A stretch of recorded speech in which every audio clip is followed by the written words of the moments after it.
Welcome to How Would You Write It, the podcast where we dive into the minds of storytellers and discover what it really takes to create the stories that we love. I'm Nanea Taylor, and I sit down with screenwriters, novelists, actors, producers, and directors to explore their twists and turns on their creative processes. On How Would You Write It, it's all about the story behind the story. So if you're curious about the art and crafts of storytelling, you're in the right place. So let's get started. Today, I am so pleased that we have novelist K.August Rose. And she is a storyteller with a lifelong passion for the written word. Growing up, she was inspired by a mother who devoured everything from X-Men to crime thrillers, and a father who pursued the mysteries of the universe book by book. A proud graduate of the University of Maryland with a bachelor's degree in English, K.August Rose channels her love of books into crafting compelling stories of her very own. When she's not lost in a novel or immersed in an audiobook, she's nurturing her vibrant flower garden, a haven where creativity blooms as beautifully as her novels. Welcome, K.August Rose. Thank you for having me. I'm so excited and nervous a little bit. Just a little bit. That's okay. Don't be nervous. I got you. But I am so pleased that you joined us today to talk about your book, Platinum Diaries. Mm-hmm. And I know that you have your own copy, but as you can see, I have taken notes Yes. of this That's book. how my edited version looked. Well, I don't know which one version I have, but I love this book. So Okay. as you can see, I went through because I wanted to be very, very prepared for our interview. And I'm just going to let you, as the author, talk about what this book is about. Okay, so I would say Platinum Diaries is I would comp it as or pitch it as Veronica Mars meets That's So Raven. So, right? That's perfect comp. Yeah. That is right. So it's really about this girl who has psychic dreams. Her dreams are usually very silly, just like who's going to get caught making out behind the bleachers, what teacher's going to give a pop quiz, silly stuff like that. And then one night she dreams about a murder. And it's the first time her dreams are violent. It's the first time she is very scared to have this gift because she has never had a dream that hasn't come true. So she knows that this man, whoever he is about to be murdered. And so that sends her on a quest to first figure out who this man is and just try to save his life. Being a 16-year-old girl trying to save the life of a man who's about to be brutally murdered because the dream was so much more violent than she was. But it also spirals into some health issues that she has from having this dream. It causes migraines. It causes all kinds of having something that violent in your head causes other kinds of issues that she'll have to explore and come to terms with anyway. So when you say Veronica Mars, Mm-hmm. have all the angst of Mm-hmm. kind of I don't want to give it away, but I am. Okay. I have to give it.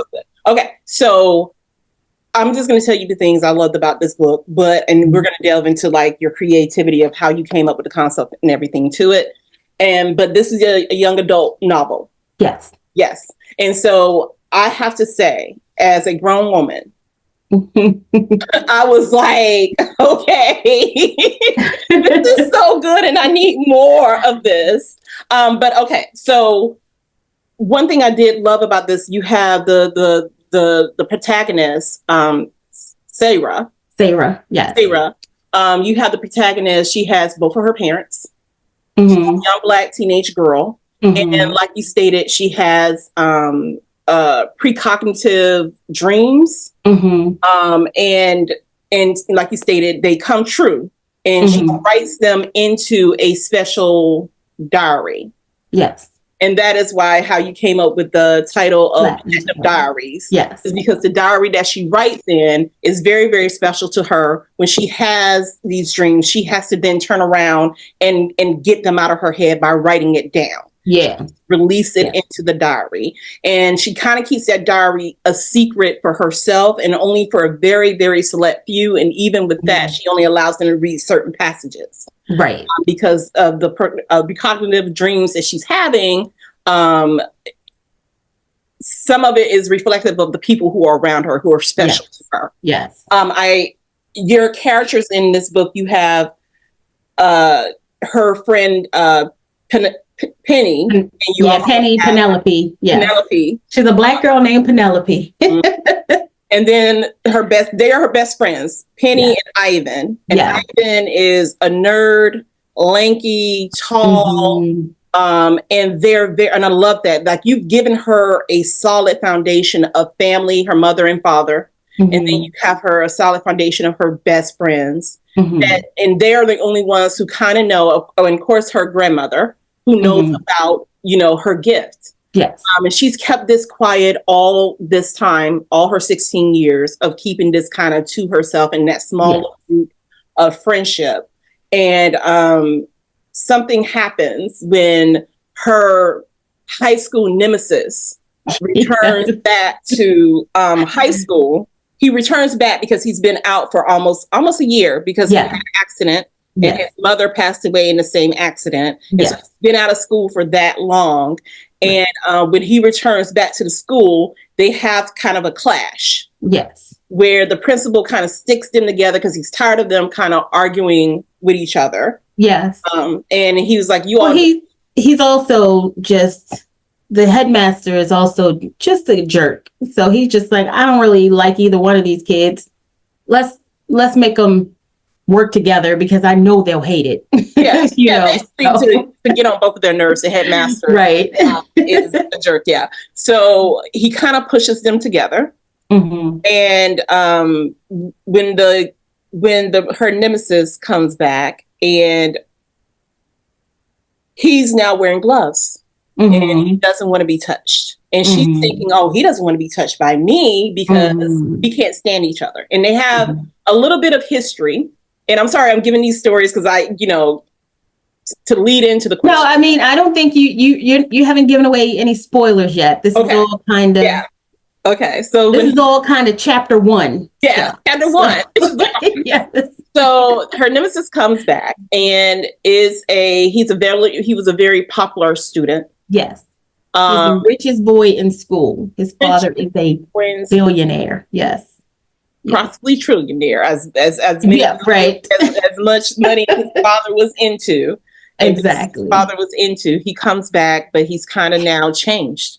He was a jerk to her. The back history of them is that I guess they were at something and he hits her, and he mistakenly, or he says throughout the whole thing that it was an accident. It was an accident. And he bumps into her and she falls down these stairs and she breaks her arm. Yeah. So from that moment on, she's like, blame him, like, no, you hit me on purpose. Yeah. I mean, she hated him before that. But that was just, but she's very dramatic. These are some of the elements of Sarah that I took from myself.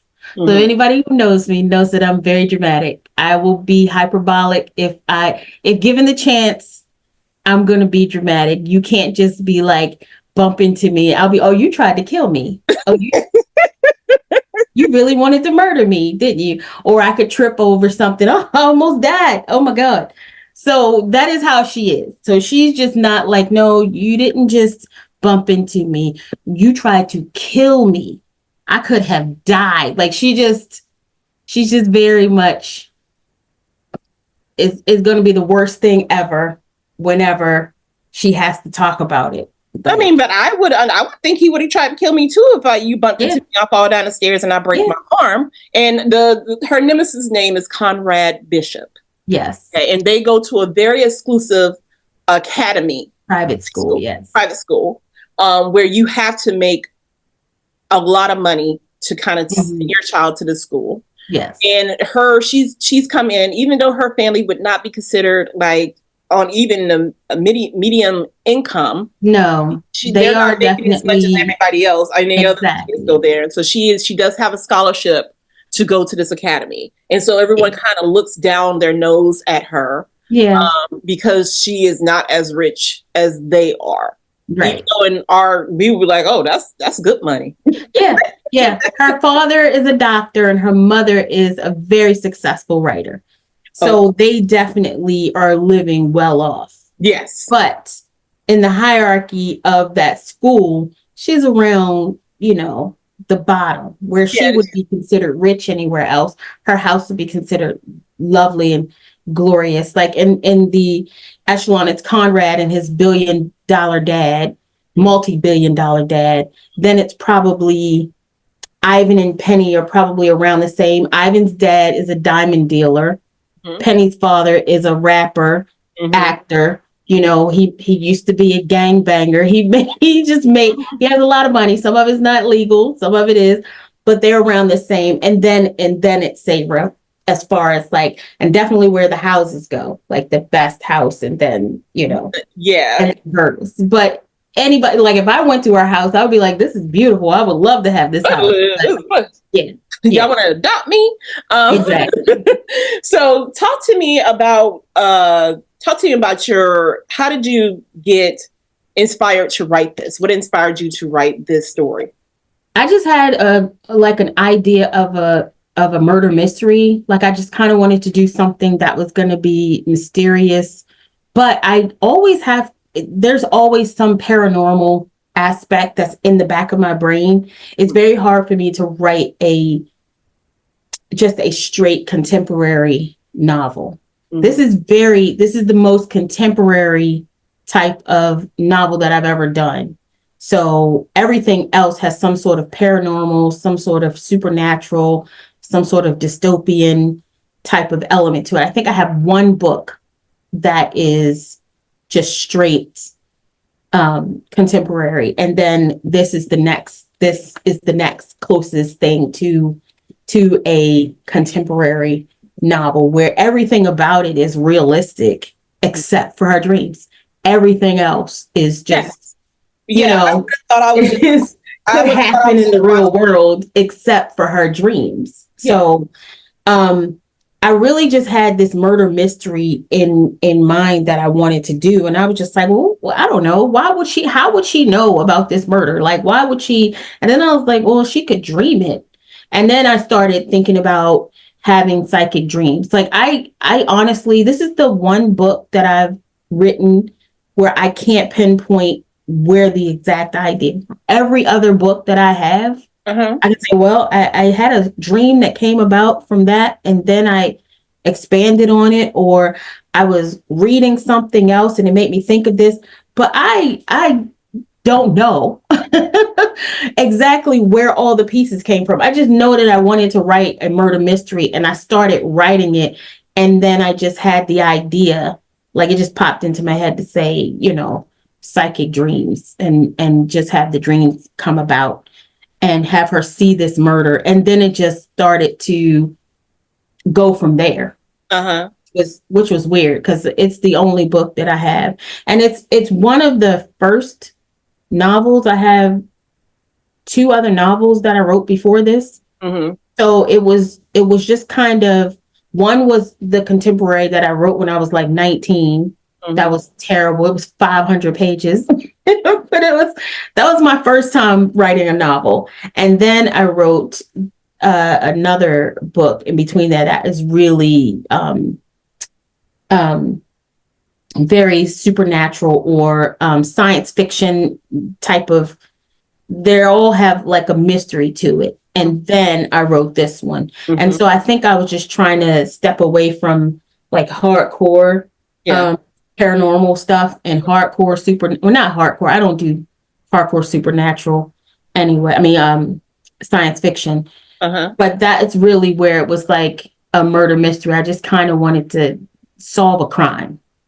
It's And so good to hear that even novelists in their first book or project out the door is sometimes a mess too. Oh, yeah. It's Yeah. you're like, oh my God, where I did had no idea what I was doing at that first book. And I was fortunate enough to send it to someone. This was way back when I was like 19. I Mhm. sent it to a couple of people. I don't know if you know who Terry Woods is. She Name sounds wrote oh goodness. I know anybody who's watching this is gonna be like, you can't remember what Terry Woods wrote because it was urban fiction uh-huh. and she's had a bunch of books. And then I sent it to, it was like urban fiction was really popping back then. Everybody was Okay. writing all these You stories. can't true crime, true True game to the game. Yes, true game. to the Yeah. game. Yeah. So I sent it to her and she called me. Oh. I sent the first book that I ever wrote to her and she called me and she was like, I love this book, but let me just give you some help.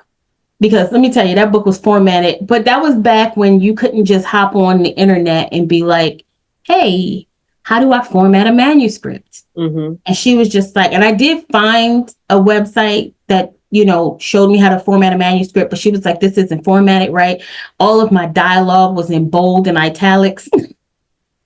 I was like, well, it's got to stand out. People need to know what's the, she's like, the quotations are enough, honey. Uh-huh. And it's you need to cut it. It's a lot. It was 150,000 words.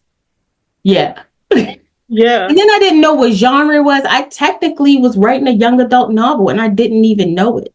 Like Ooh. I was just writing. My character was like 18. Mm-hmm. Maybe she was her first year in college and all this other stuff. And so that's how I kind of started to learn. And once she told me that, I got obsessed with how to figure out how to format a novel, how to Mm-hmm. write, like what these genres are, what the word count is, and what's the standard, what font to use and what point to use and all of that stuff. So by the time this book came along, I was like, all right, I pretty much know what I'm doing, but there were still some things that I needed to learn, but I was firmly in to the young adult genre by the time this book came along. But I really just wanted to write a mystery and then just have that little paranormal element to it because I can't let it go. Like, I don't know why, I just can't let it go. I'm like, what would make this story good? Some ghost. What would make this story good? Some magical realism or something. And So, you hit it right on the head and out the park with this one, I have to say. So how did you come up with the characters? well, Sarah, her name, I actually saw, I don't know if you ever saw this show called Grace Under Fire. I think it was Mm-hmm. called Grace Under Fire with what's her name? Little teeny actress. What is her Yeah. name? I know who it was. I remember the show. I just can't remember the actress, but yeah. Well, for whatever reason, I was watching an episode of that, and they had I had the closed captions on, Uh-huh. and she was talking about her nephew's sister. I think her nephew's sister Mm-hmm. died or something like so. Her niece, Mm-hmm. and she said Sarah, and she spelled it like I spelled my character. And I was like, I thought they were saying Sarah the whole time they were talking about, but what? Because I had the closed caption on it. It could be that the closed caption person spelled it wrong. Mm-hmm. I don't know, but I was like, oh, I like that. And I just wrote it down to keep a name. I do that a lot where I see a nice name that's unique or whatever. I'll just write it down in like a little book or something. And when I was thinking about this book, um, at first I was just kind of like picturing her. Um, I knew she was going to be Black. I just didn't know like exactly what she was going to look like. And then I was like, well, I kind of think I want her to be different, like to already feel just othered. So Mm-hmm. I was like, well, let me make her really tall. Mm-hmm. And then um one of the women I used to work with was talking about her daughter worked at a private academy called West Nottingham. And I Mm-hmm. was like, ooh, I like that name. I wrote that down. And I was like, I don't know. So then I said, all right, she's going to go to a private school. Because I was thinking of, I was thinking of whether she would go to a private school, whether, and I was like, no, I think I want everybody around her to be rich. And I want her to just feel not just because of the psychic dreams for her to feel kind of out of place, but I wanted her to feel out of place because of the way she looked. But I didn't want to make her, I just didn't want to like make her, I don't know, like everybody was very sensitive about people who don't have disabilities, writing people with disabilities. So I didn't want to do that. And so I was like, let me just make her tall. And I just envisioned her with really chocolatey, beautiful skin, and that she was pretty. Yeah. But she just didn't know that she was really pretty. Yeah, and big, messy kind of hair, and she was always dirty. And I was like, why is she always dirty? So then I was just kind of like, oh, okay, she works on cars. And then so I had to do that. But I don't read. Well, that's not true. I do read reviews because any author who tells you they don't is probably lying to you. But I don't mess around in reviews. But I remember seeing something that somebody commented saying that my character was pretty. She was one of these girls who was pretty and didn't know she was pretty. And that's kind of a cliche. And that's, a cliche that should be left in the past. And I was like, and I remember thinking, every little girl. It is, but it's also a lot of times what is considered cliche is not often cliche for Black characters, for Black girls. Yeah. And so we don't have the cliche of being damsels in distress because there aren't a lot of stories with people riding in to save us. We have the cliche of being strong Black women. Yeah. But we also even as little girls. And so for my character, I was like, well, they probably weren't considering the fact that she was very tall.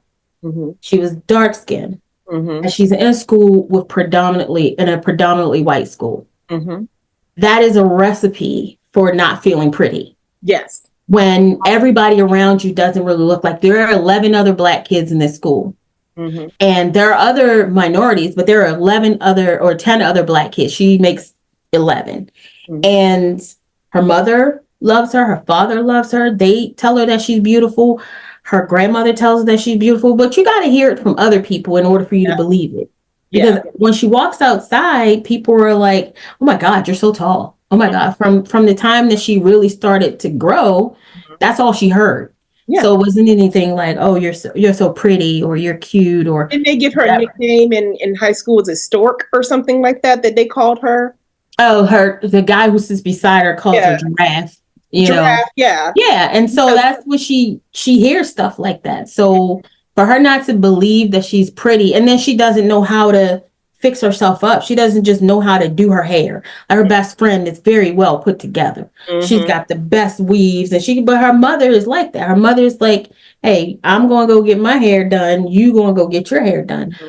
But Sarah's mother is like very natural. She's got a big, beautiful afro. She takes care of her hair and she tries to do that for Sarah. But Sarah's just like, listen, leave my hair alone. Yeah. I have things to do. I want to get out here to this carburetor and work on this carburetor. Right. And that's what makes me happy. So yeah. And she's walking in school. She's got motor oil on her shirt and axle grease under her nails. She doesn't care. But then when she starts to care, she's just like, oh, maybe I do want a boyfriend. Maybe I do, and people, her best friend and her mother is kind of like, well, you could be pretty if you combed your hair or, just, you don't have to do much, but just act like you care. Yeah. Act like you care. So, yeah. And that's kind of what I wanted. I wanted her to feel out of place. I wanted her to feel, and I wanted her to be very sharp tongue. That is one thing that I did take from myself. I took that kind of dramatic personality and that part of just leave me alone. I'm not let me be dirty, let me be whatever. But if you come before me, don't come for me if I don't send for you. exactly.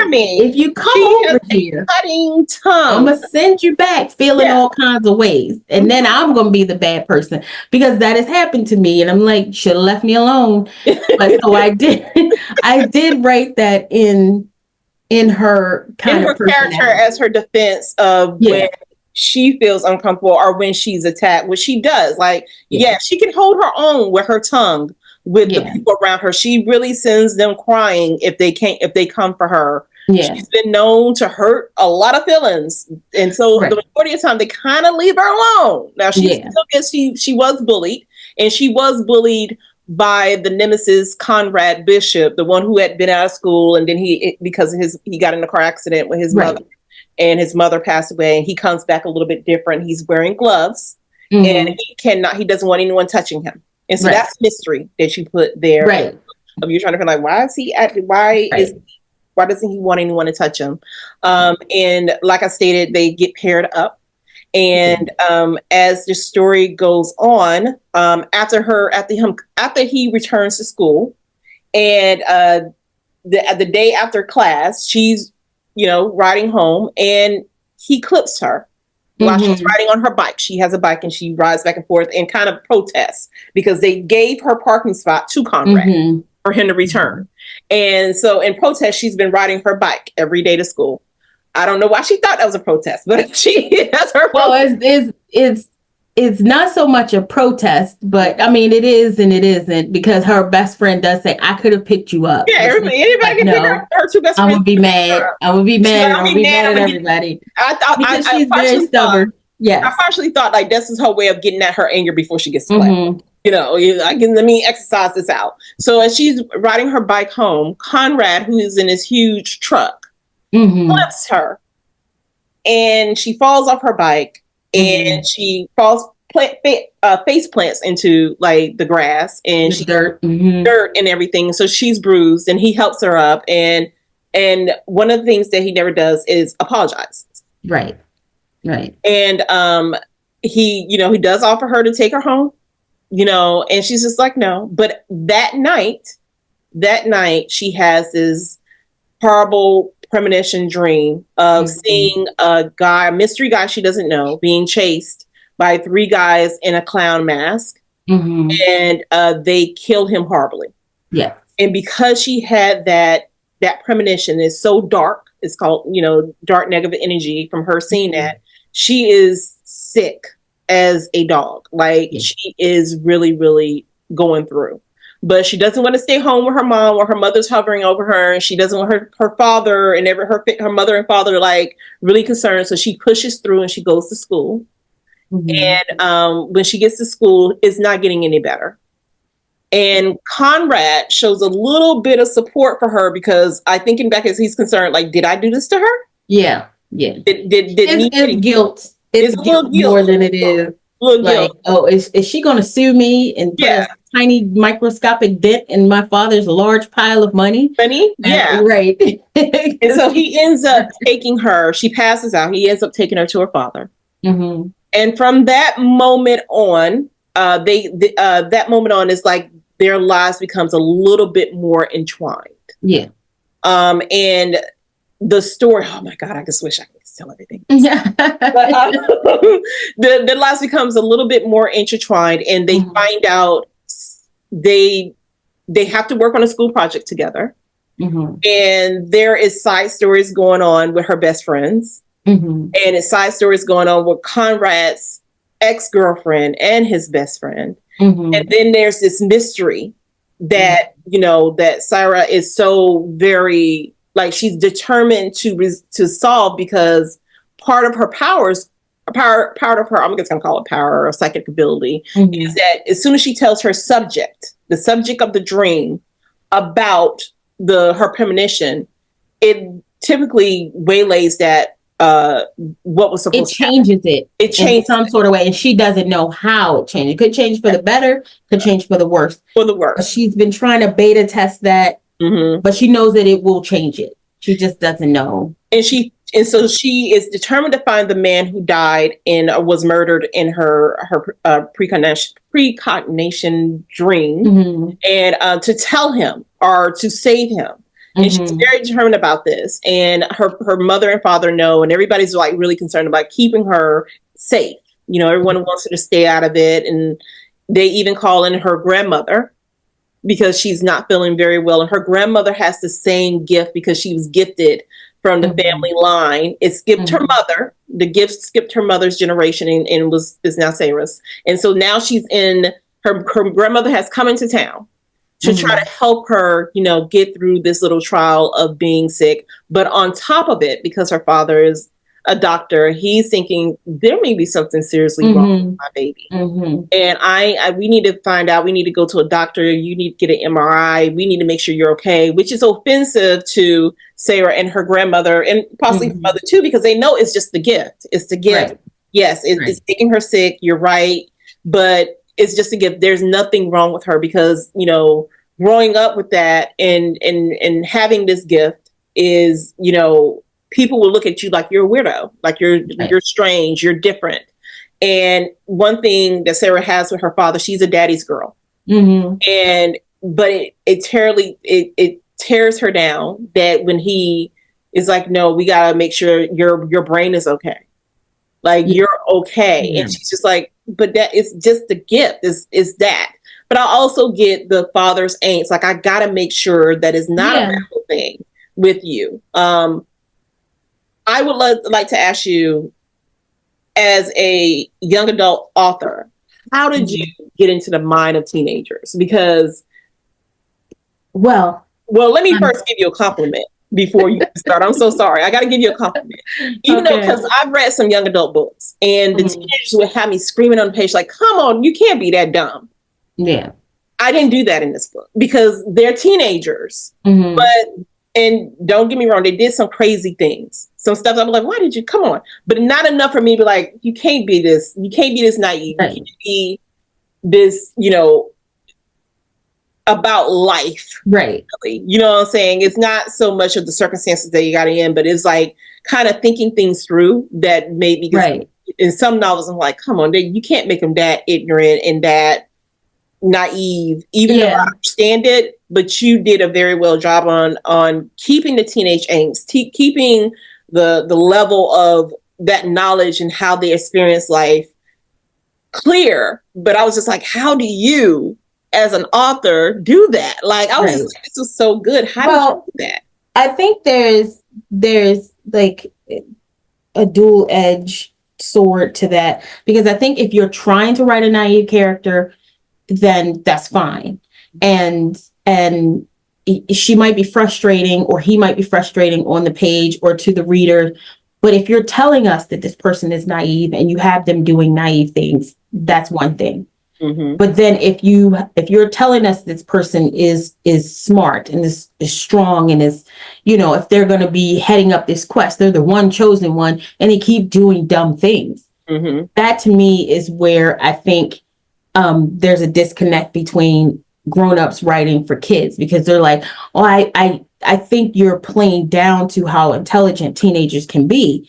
And Yeah. I don't think you have to do that. I remember being a teenager and being naive about some things, but also being like, I'm not going to do that because that just seems dumb. Mm-hmm. Or, you know, and I talk to, you know, I have a niece, Mm-hmm. I have godchildren who are teenagers. And I talk to them and they seem like they have a good head on their shoulders. It's not about, you know, just because you're young that you don't know things. Mm-hmm. And Sarah does things. She puts her nose in places that they shouldn't be. Mm-hmm. And she flies off, and she hasn't yet mastered how to control her mouth.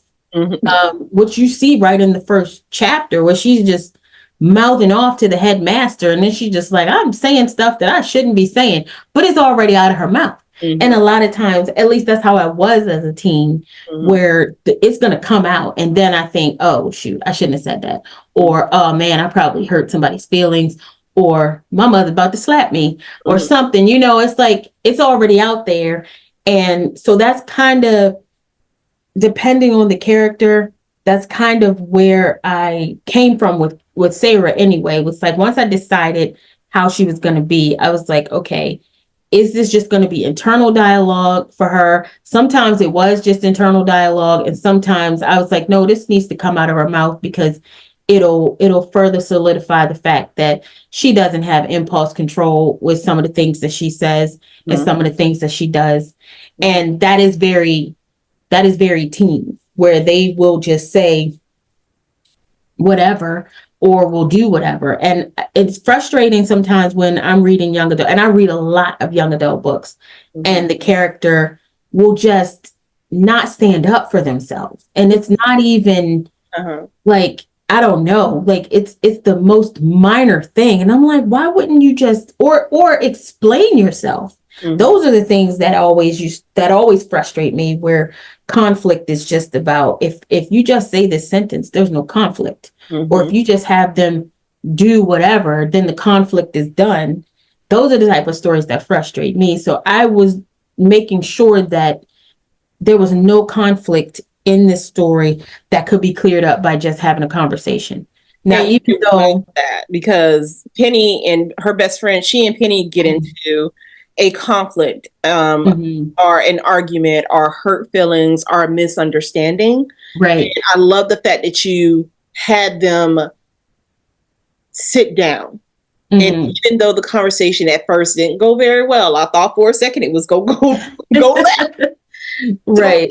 There, they were able to resolve it by having a conversation and being honest with each other of their feelings and what had happened in this conflict that they were having, this misunderstanding that they were having. Well, it wasn't even really a misunderstanding. Sarah did something she absolutely should not have done.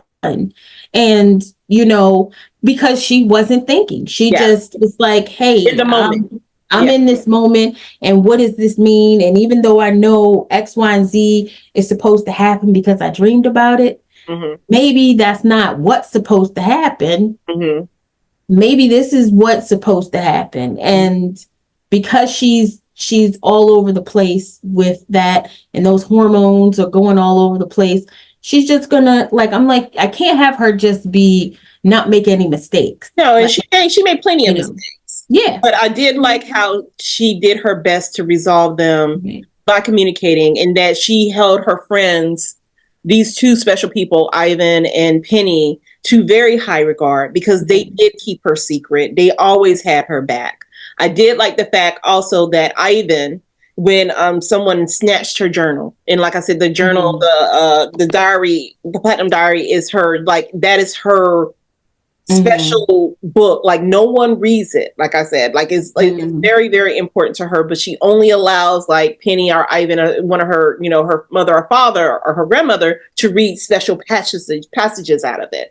And so when she had that scary premonition about the man being murdered, she brings the diary to school because she couldn't speak it out anymore. She just can't say it. She has to have someone. She can't speak on it, but she can let them read it. So she had brought it to school for them to read. And one of the antagonists grabs the journal and is trying to keep it away from her. And Ivan, the nerdy, lanky, would never think this kid.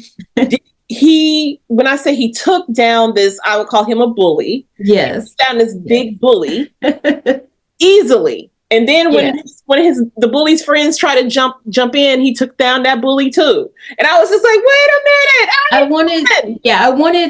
I wanted all her, the thing that I dislike a lot when I'm reading books, and certainly young adult books, is a cast of characters that don't really add anything to the story. And they're just names on a page.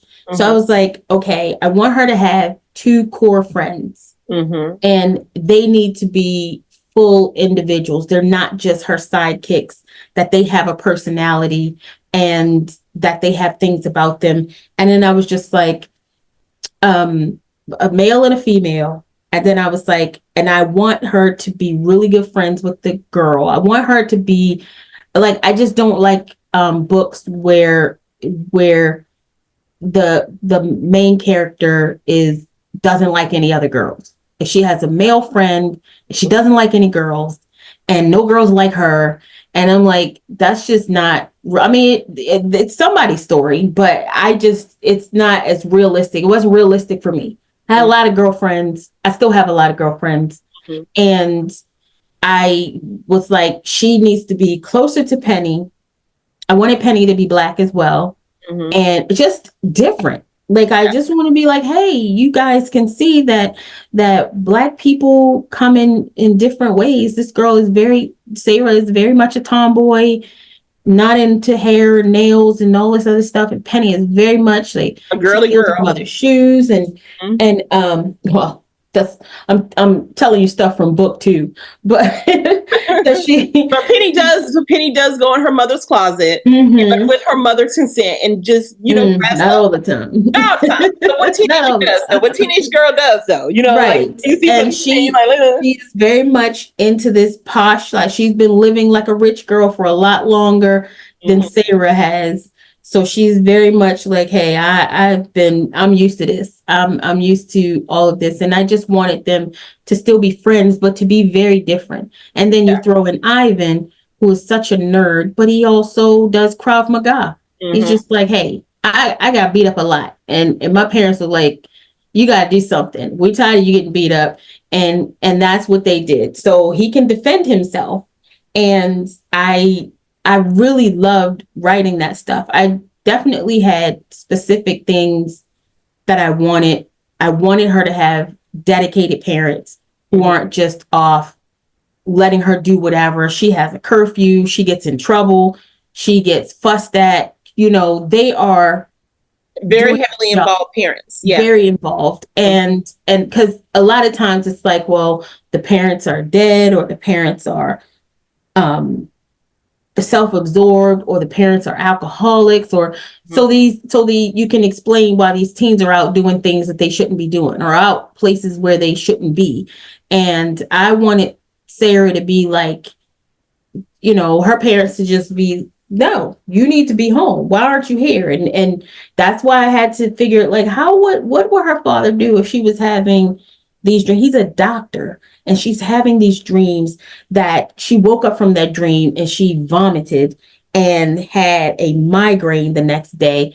This is a doctor wouldn't be like, well, that's normal. Mm-hmm. He would be like, no, I need to see if everything's okay with my child, Yeah, he was very serious about that too. Right. And so even though she didn't want to hear it, but this was new for all of them. Mm-hmm. And he's just like, nope, you're going to get an MRI. We're going to make sure you don't have a tumor the size of a lemon in your head that's causing these dreams, first of all, and, progressing to now make you sick like this. So, I was like, just follow the logic, because I think it would be common sense or logical for the father to just be like, yeah, Yeah. if they're going to be involved, they got to be involved. And then, book 2, they're they're even more involved, because she does a lot of she does some more dumb stuff. So well, in book 1, I can understand that, because of her trying to solve or help the mystery person who was killed in her dream. She gets caught up and almost dies herself. Mm-hmm. And I can see, and I see how you're leading into the second book, mm-hmm. Because she gets told by someone that she dies a horrible death. Yes. And so now she is like, okay. And they're like, well, we're going to fix it. We're going to solve how you possibly die in the future, and try to change that. And so you can see it getting pushed into the second book. But just to, tie off this one, I love the twists and turns, because you had me thinking it was someone else. Yeah, I was like, oh, it's this guy. They figured it out. It's him. Yeah, it got to be him. And then at the end, it was totally different of who we thought was the murderers. And there is such rich diversity in this book. But like I said, I was able to sit and read this in one day, because it was just that good. It was just that good. Thank you. And I highly suggest. And it has love, angst. It has love. It has romance. It has teenage angst. It has mystery. It's funny. It's it does have a paranormal little attributes to it, but this is a definitely I tell grown-ups and youth, this is a great book to read. I love this book. I'm so like I said, I have 1,000 questions, but we're about to run out of time, and I gotta get. I know, right? Yeah, I gotta get to your other stuff, but I'm definitely going to have you back on, especially when you're ready to put out the second book. Yeah, this because it'll this be coming soon. Oh yes, thank you. Because that was going to be my next question. Yes. When is the second book? You talk about the second book. When is it coming out? So, well, I don't have a launch date yet, but it is called Platinum Problems because she's got some problems. This, like I said, she's book 2 is revolving around. She dreams about her own death. So, not a spoiler because that's on the blurb that she has a dream about herself. And even though she has dreamed about herself before, it's never been like this, or she's been a bystander in the dreams, but this one, or like she's been watching herself in the dream, but this one, she's actually living the dream and is not good. So that's going to be the core of her trying to figure out who's trying to kill her and why. Why would they want to kill her? Like, so like why would they want to kill a 16, 17-year-old girl? Exactly. Like, and I love writing funny stuff with our friends because, Ivan and Penny start a list of people who hate Sarah. And she's just like, really? Y'all think? It's just like, and they actually have some names on there. She's just like, what do you mean people who hate me? And, and then, book 2, just to give you a little sneak peek of it, where Sarah does too much, right? Book 1 where her parking space was taken. She's given a parking space in book 2 and she's like, yes, finally. She pulls up at school and there's a car in her space and she's just like, oh no, what's happening? And so a girl gets out of the car and she's like, Sarah's like, hey, this is my assigned spot. Number 29, this is my spot. And the girl's just like, oh, I didn't know they were assigned, but I'm running late. So she kind of and she walks off. It's a minor inconvenience. You can park somewhere else. And so Sarah, being extra, there it is. She doesn't just go and find security or the headmaster and say, hey, this girl's in my spot. She goes to her trunk and takes out a jack and starts removing the girl's tires. And she's just like, I'll be a minor inconvenience to you. And she rolls them into the woods. And her friends are like, Sarah, what are you doing? And then the headmaster, of course, catches her when she has like two of the tires off and rolled into the woods, and she's working on the third one. And the headmaster's just like, just come into my office. Like, what is happening? And Sarah's just like, listen. I mean, she starts to think, oh, this is what Penny meant when I do too much, when she said I'd be doing too much. This is what she meant. But it's already done because she's very impulsive. And, I can't wait. I can't wait to read that because I already know if it's anything as good as this first one. And so, going back kind of the writer's mind here, how many drafts did you have to take with this one? I don't know, 7 or 8. 7 or 8. Okay. And the only reason I asked that question because I want other writers to not feel like they're doing something wrong. Or they're taking too long, or they're on their 13th draft, or they're on their 15th draft. And why is it 15 drafts? Why is it 3 drafts? Sometimes it takes that long to get to the perfect version. And, we never think our stuff is perfect. We always want to kind of, tweak it a little bit more, even after we're like, hey, it's published or whatever. But, I just want other writers to never feel like they're, alone in this battle and that no one is going through the same thing that they're going through. So that's why I always ask that question. Is like, right. And I always do a draft every time I start an edit process. So once I do that rough draft, I don't go into that and work on it. I cut and paste it into a new document. And this is draft number 2. and then I edit from there. And then if I start to cut out big chunks, I keep my chunks. I just be like cuts, and I have a document labeled cuts, because you never know when you're going to go back and need that stuff. Like if I have to cut out more than a paragraph, it's going into a separate document of all my cut scenes or whatever, because I've had to go back and be like, oh man, what was it that I wrote? Because now it'll fit here, and I don't ever want to do that again. So then I did something stupid. I wish I had did that. I didn't. I was working off the same draft, and I had taken out a fight scene, taken out a fight scene, and was like, and wrote it, and I hadn't yet, and I thought I had handwritten it out, because I always kind of handwrite out outline, and I thought I had handwritten out the new fight scene in my journal, and I was like, this scene here, I'm gonna delete this. I'm gonna delete this scene because I already got written, and I'm just gonna go get that and I'm gonna rewrite it. I go get the journal and I open it up to the page, and all I have there are the words, "Remember to rewrite this fight scene." Oh no. And I had totally deleted the original fight scene and could not remember how I did it. So that is a great tip. I keep everything. I now duplicate. You know where I got that from? I was reading. What's his name? Is it Stieg Larsson who wrote the Girl with the Dragon Tattoo? Oh yeah. And he died before the final book was released. And so they said they went into his girlfriend went into his computer. There were 7 or 8 drafts of the book. And so they got a ghostwriter to piece it together. I don't even know if that came out yet, but I was like, at that point, I was just putting stuff into like, I would just do edits into that same draft. And I was just like, no, I'm not doing that anymore.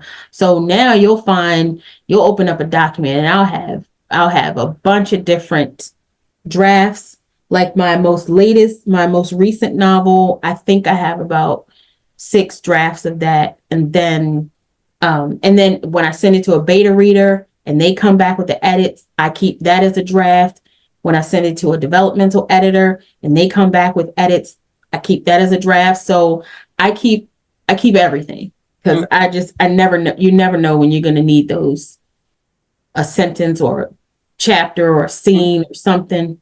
It's just easier than crying, because I have cried over deleted stuff before. So I gotta ask you a question regarding one part of the scene as a writer, as one part of the book, where her mother, like you stated, is an author. And so her mother writes under a pseudonym, and they're having a conversation at one point. She and Sarah, her mother and Sarah, are having a conversation, and her mother says, "You never read any of my books.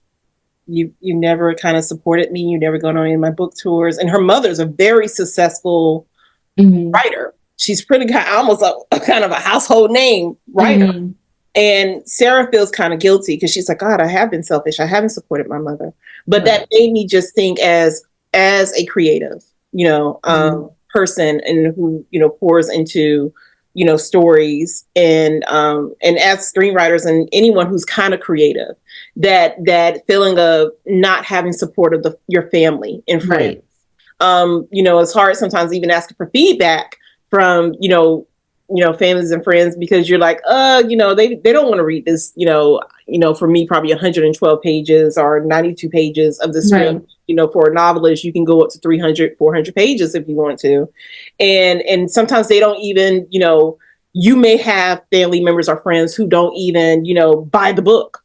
When it comes out, or support the film, or and I just want to know, if you've ever experienced that, is there any tips that you can give any novelists when they're feeling kind of like alone? And being a creative is a lonely process.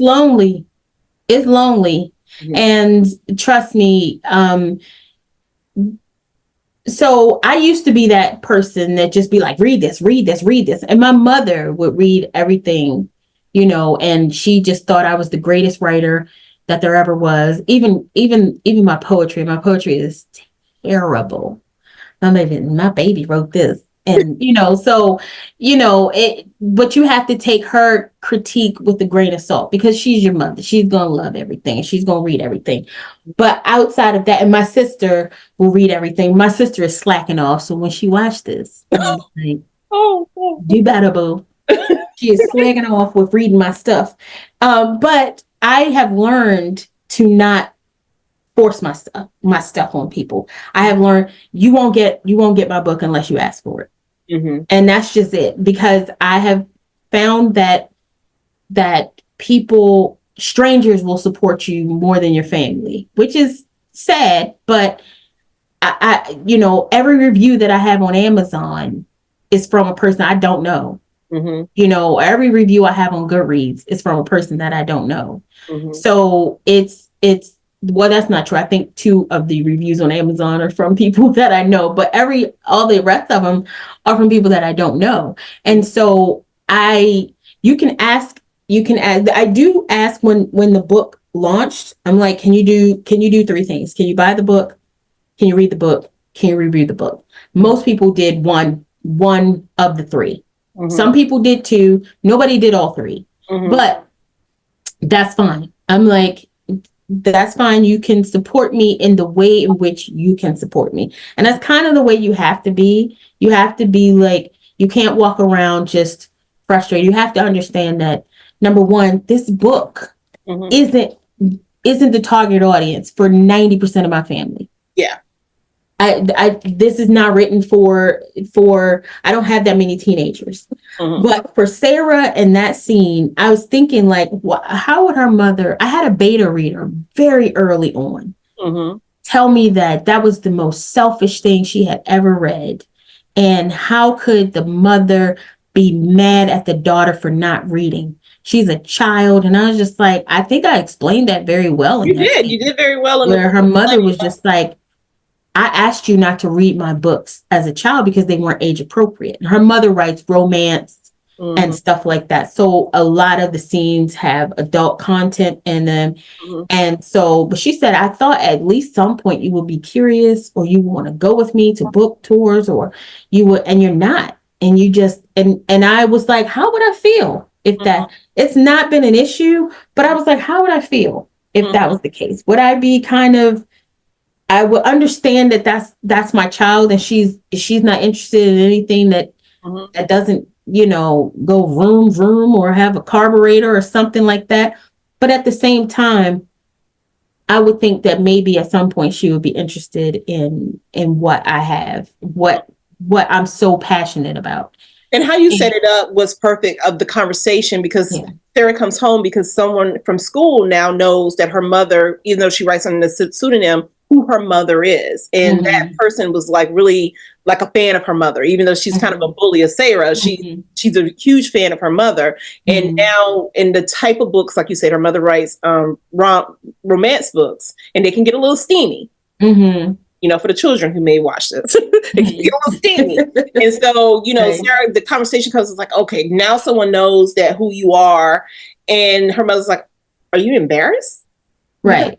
Am I embarrassing you? And so that's how that conversation, and that was, to me, was so perfect how you did that. But we have to move, and you will have to come back. You will have to come back.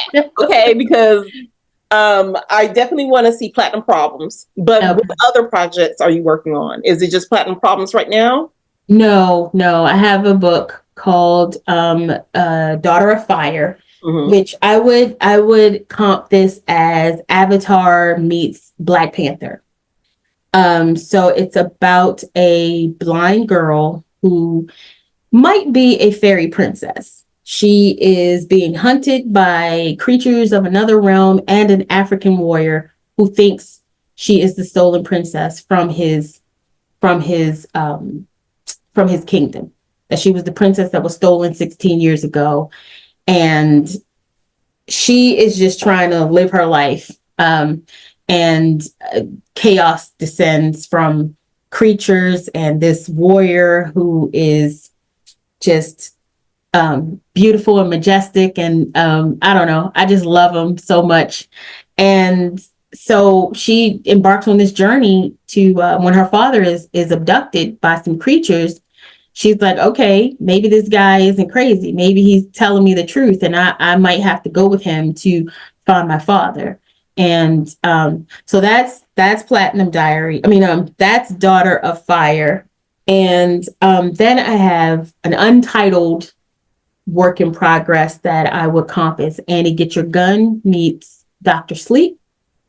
So Dr. Sleep from Stephen King, Yeah. follow up to The Shining. Uh-huh. So where this book is about a Black girl and set in the late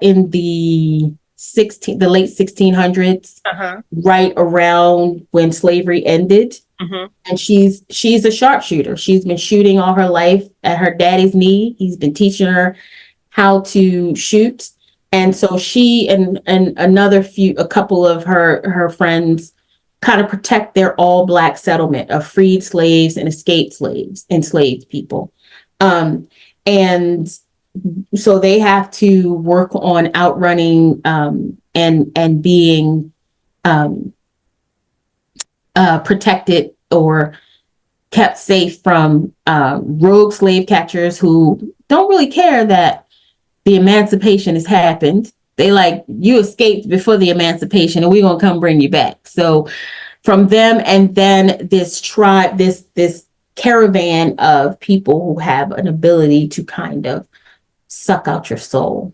See, I told you I always got to have some kind of supernatural, just a little bit, just a little bit. And so it's kind of following. I don't know if you're familiar with Annie Oakley's story, where she was the youngest sharpshooter, and then she went on tour with Frank Butler, and in the Buffalo Bill show. Yeah. And so that's kind of how it's going to be, that this girl is I guess a Black version of Annie Oakley, but not her name is not going to quite be Annie Oakley. And the traveling gun show comes to her town, but they're more than just a traveling gun show. There's something very sinister about this gun show. So she's going to have to protect her town from that and a lot of other things. So, and yeah, I think, that's the three that I'm kind of working on in addition to writing book 2 of Platinum Diaries. So, well, when you're ready, come back. I definitely want, I gotta see the second book. I have to, because it's so good. Anyway, it's so good. But okay, so those are your upcoming projects. Where can they find Platinum Diaries? So anywhere books are sold, like you can get it on Amazon, you can get it Barnes and Noble, Books A Million, Target, Walmart. Generally not in the store because they have a very select. You got to go online to get it, but the links are available to those as well.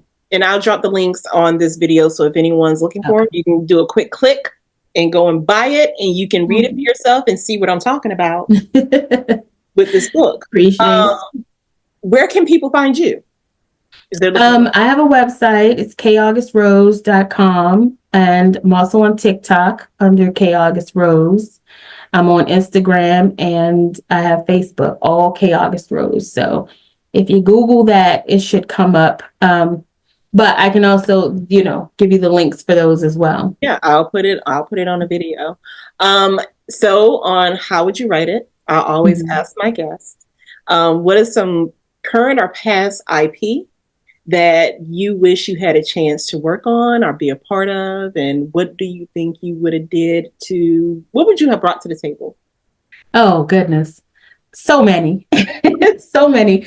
But as far as books are concerned, first and foremost, I'm going to say Harry Potter, because I would absolutely have 100% made Hermione Black, and not off the screen Black like she did. I never said she wasn't Black, but you never said she did. You never said she was. And you got to say it. Okay. You got to say it, because you know how it is. The default Yeah, the default Uh, is always white, and that's why yes, even in scripts for me to this day, I will specify that this character is black because if you don't, they automatically assume it's a white character. exactly. You Yeah. can't just give some little, oh, she's got bushy hair and yeah, no. Yeah.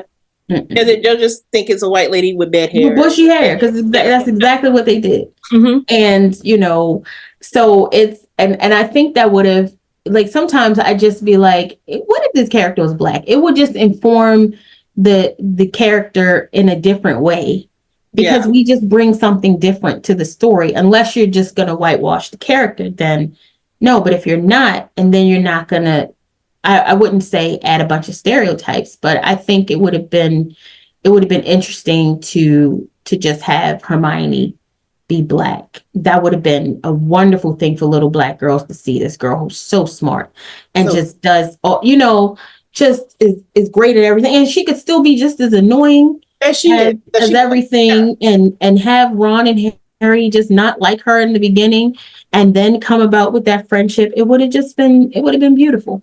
And yeah. that's what I would have did. And And that's I just to point on that because I have a lot of white writers who sometimes ask me, about them writing black characters, and I was like, there's no problem with you writing a black character. no, And I said, there's nothing different about writing a black character. Just don't do the stereotypes right. that they put in for black characters. We're not all ghetto. We don't all speak in, or do ghetto stuff or walk ghetto, talk ghetto, or whatever and I hate using ghetto term as a negative term, but Right. that's the Right. mentality. Have them be a normal person. And they Yeah. just happen to be black because that's who we are, just Yeah. normal people that just also happen to be black. And I So, don't know if you, sorry, Mhm. I don't know if you read J.D. Robb books. His Nora Roberts. Oh, no, Robert. That's her other pen name, J.D. Oh, Robb. I didn't know And that. she writes, you probably would really like these. They're all detective stories. It's Detective Eve Dallas, and she has a billionaire husband, and she solves crimes. But she has a partner that's named Peabody. Mm-hmm, And Peabody could have just been a black woman. mm-hmm, She could have been, nothing would have had to change mm-hmm, about the character. mm-hmm. And that's the thing, when I read the books and when I listen to the books, I'm like, sometimes I don't think it just occurs to non-black writers to diversify their characters. And she's diversified her book. She has some black characters in her book. She doesn't have any black women Mm-hmm. in her books. Mm-hmm. And I think a lot of times we are just forgotten about. And that's why I don't think I'll ever write a book where the main character isn't a black woman or a black girl. Mm-hmm. I just can't see why I would do it. Like, I just can't see. I don't know. I have written scripts where the main character is not a black character, just to see if I could do it. And I took it. No, I just took it as I took it as because again, it's nothing different. I'm just writing a character. I'm writing a character. Right. The skin color is just different. I'm not putting any stereotypes on that person. I'm just really just writing a human being in their story. Yeah. And I'm not adding anything extra on the layer. And I think it came out pretty good. It won a couple awards. Okay. Listen, So, but that's a script. That's a script. And I wrote it specifically because I write for actors in my head. Right. I get inspired by actors. And I was like, if I was ever to write a Meryl Streep TV show, what would it be about? And I wrote a now see, that makes sense to me, because you have an actress already in mind. But when I'm coming up with these characters, they're not structured from anybody else for the most part. So I mean, but I don't have any problem writing white characters. And you don't, because your books right. was highly diverse. Yeah. Very diverse in this book. So you do not have that problem, but I do feel you on, we need to see ourselves as a damsel in distress every now and then, while also still carrying the strength that we carry. And Right. you did very well in Platinum Diaries, where she was still she didn't have that mantle. Her parents, and I love that her parents didn't put that mantle like you're grown. Even though she's 16, she's still a child, and they still treated her as a child, which I loved. I love that. But she's still on her own when she's independently out of her home. She still handled herself very well and carried herself very well. And I would call that a little bit of strength. and Mm-hmm. very good, parenting that they did. They raised her as, but also as the story goes on, because she puts herself in predicaments Yes.